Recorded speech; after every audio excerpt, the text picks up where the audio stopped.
태국 뉴스를 가장 쉽고 빠르게 전해주는 영준이의 태국 뉴스룸.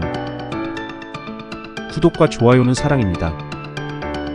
영준이의 태국 뉴스룸 시작합니다. 태국군 사령부가 캄보디아군이 국경 여러 지점에서 중화기를 사용해 공격했으며 군인과 민간인 사상자가 발생했다고 밝혔습니다. 태국군은 캄보디아군과 정부의 명백한 무력 도발을 강력히 규탄하며 국가 주권과 안보를 수호하겠다고 발표했습니다. 현재 작전 단계로 전환된 상태이며 육군과 공군이 캄보디아군 진지를 목표로 대응 중이며 민간인 표적은 배제되었습니다. 상황이 통제되지 않을 경우 무력 사용을 더 확대할 수 있다고 밝혔습니다. 훈센의 전용기로 알려진 전용기가 당초 목적지로 알려진 중국이 아닌 한국 인천에 착륙해 혼선을 빚었습니다. 일부 언론들은 해당 항공편이 의료 전세기이며 훈센과는 무관하다는 내용을 보도했습니다. 국경상황관리센터가 우볼라 차타니주 청안마에서 발생한 지뢰 사고로 군인 5명이 부상당했으며 다음날 아침 캄보디아군이 드론 정찰과 함께 무장 병력을 이동시킨 뒤 태국 측 기지에 사격을 개시했다고 밝혔습니다. 이후 충돌은 국경 6개 지역으로 확대되었고 캄보디아군은 중화기를 사용해 민간 지역과 병원까지 공격해 어린이 포함 민간인 사상자가 발생했습니다. 정부는 국민 대피를 진행 중이며 외교부는 오타와 협약 위반과 주권 침해를 이유로 캄보디아에 강력 항의하고 국제사회의 입장을 설명했습니다. 현재 전 국경 통로가 폐쇄되었고 군은 합참 지휘하에 작전 중입니다. 캄보디아 매체 및 관련 페이스북 페이지가 태국 공군 F-16 전투기가 격추되었다고 주장하며 손상된 전투기 사진을 게시했으나 타이 PBS 조사 결과 해당 이미지는 2018년 벨기에에서 훈련 중 실수로 발생한 사건의 사진으로 확인되었습니다. 이 사진은 2023년에도 우크라이나에서 F-16이 격추되었다는 허위 주장에 사용된 바 있으며 모두 가짜뉴스로 판명되었습니다.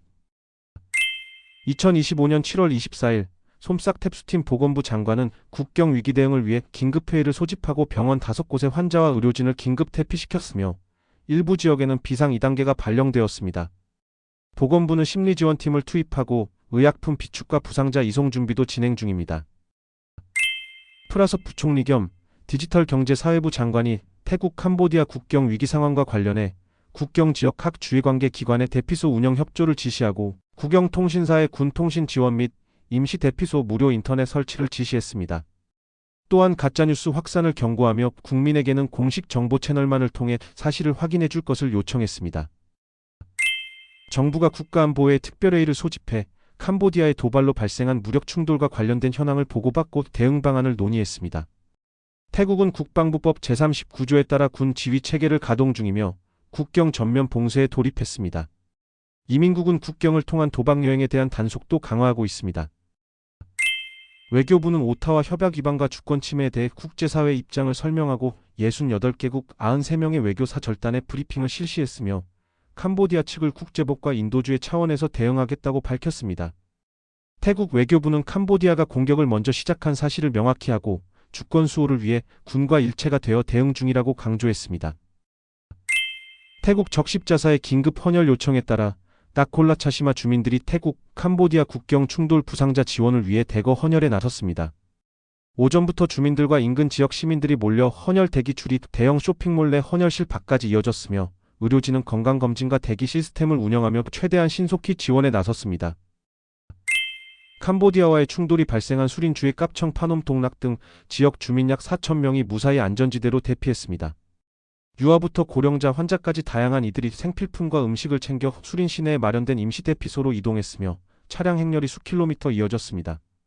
일부 지역에서는 여전히 총성이 들려 주민 대피는 계속되고 있으며 현장에는 자원봉사자와 의료진, 정신건강 전문가가 배치되어 대피 민 안전과 건강관리를 지원하고 있습니다. 훈 마넷 캄보디아 총리가 유엔 안보리에 서한을 보내 태국이 선제 공격을 감행해 캄보디아가 자위적 대응을 했다고 주장하며 긴급회의 소집을 요청했습니다.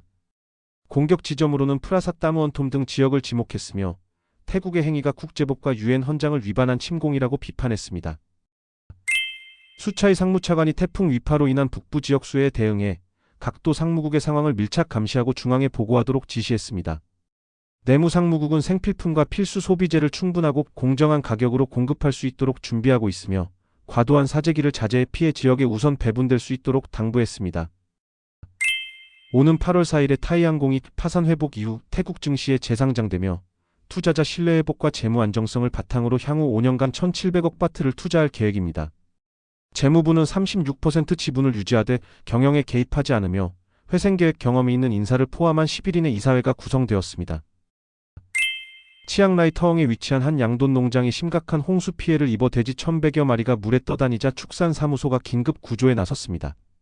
지방자치단체, 재난방재기관, 민간단체의 협조로 선박과 인력을 동원해 돼지를 안전지역으로 이송했으며 감염병 확산을 방지하기 위한 조치도 병행되고 있습니다. 이상 영준이의 태국 뉴스룸을 마치겠습니다. 감사합니다.